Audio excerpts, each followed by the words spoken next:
আগামী সপ্তাহে ইন্ডেক্সের কি হতে যাচ্ছে সেটা নিয়ে আমরা একটু আলাপ করব। আমরা দেখছি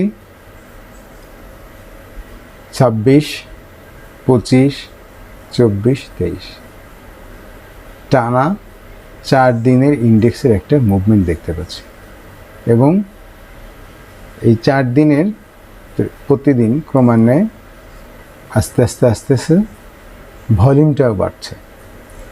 26 তারিখে সে ভলিউম পেয়েছে যেটা 25 তারিখের থেকে বেশি, 25 তারিখে যে ভলিউমটা পেয়েছে 24 তারিখ থেকে বেশি, এবং 26 তারিখে এসে সে তার যে রেজিস্ট্যান্স লেভেল ছিল 4783, এই লেভেলটাকে একটি বড় wide spread candle, green candle করে এবং ভলিউম বিগত দিনের চেয়ে বেশি ভলিউম নিয়ে সে ক্রস করেছে।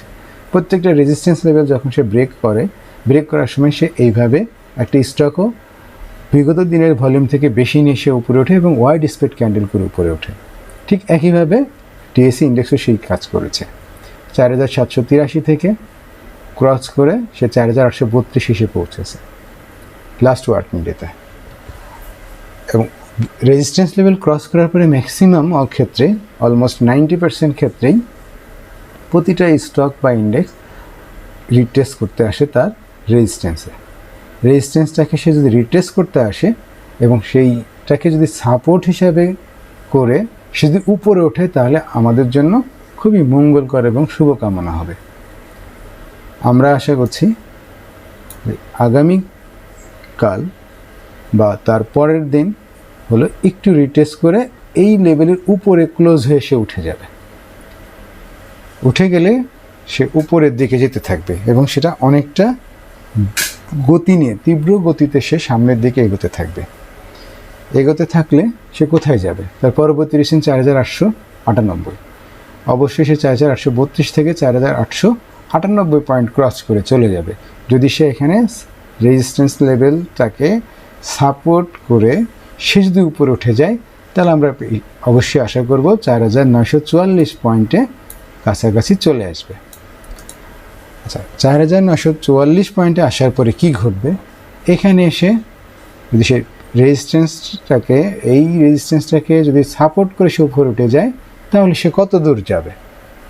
তো সেই ক্ষেত্রে আমরা যদি একটু দেখি যে বিগত এই যে সুইংটা ছিল, ডাউন ট্রেন্ডে যে সুইং ছিল, আপনারা দেখতে পাচ্ছেন এখানে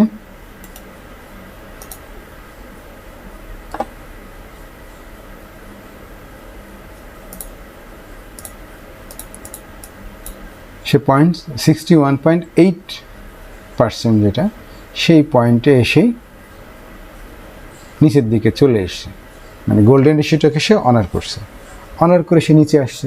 কারণ একটা সুইংয়ের যে নিচে এসে উপরে ওঠার যে সক্ষমতা ঠিক 61.80 সেই পয়েন্ট পর্যন্ত আসছে, গোল্ডেন রেশিওতে আসছে। তার পরবর্তী সুইংয়ে কী হচ্ছে, কতটুকু নামছে? এখান থেকে এসে 61 ওঠার পরে সে আবার যেটা নামছে সেটাতে আমরা দেখছি এখানেও সে 61.8 কাছাকাছি এসে সে উঠে গেছে। আচ্ছা, তাহলে তার পরবর্তীতে কি হতে পারে?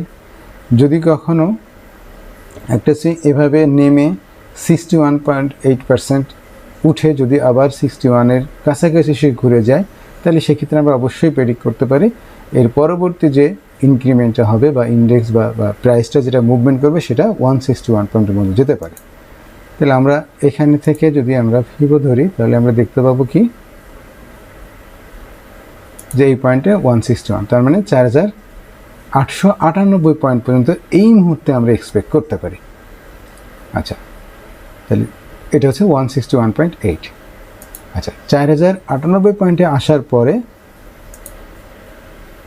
এখান থেকে 4098 আসার পরে এরকমভাবে একটু হলেও সে যদি কারেকশনে আসে সেই ক্ষেত্রে আমরা আশা করব 261।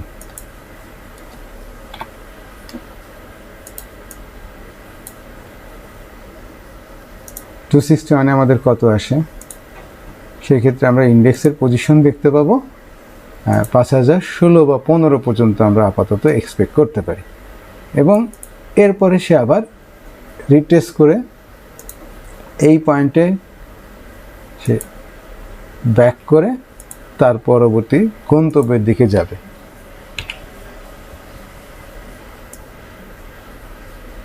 এবং এই অবস্থার যদি অবতারণা ঘটে তাহলে অবশ্যই আমরা আর ইন্ডেক্স 4783 নিচে দেখব না বলে সামনের দিনে প্রত্যাশা করতে পারি। সবার জন্য শুভকামনা, সবাই ভালো থাকবেন।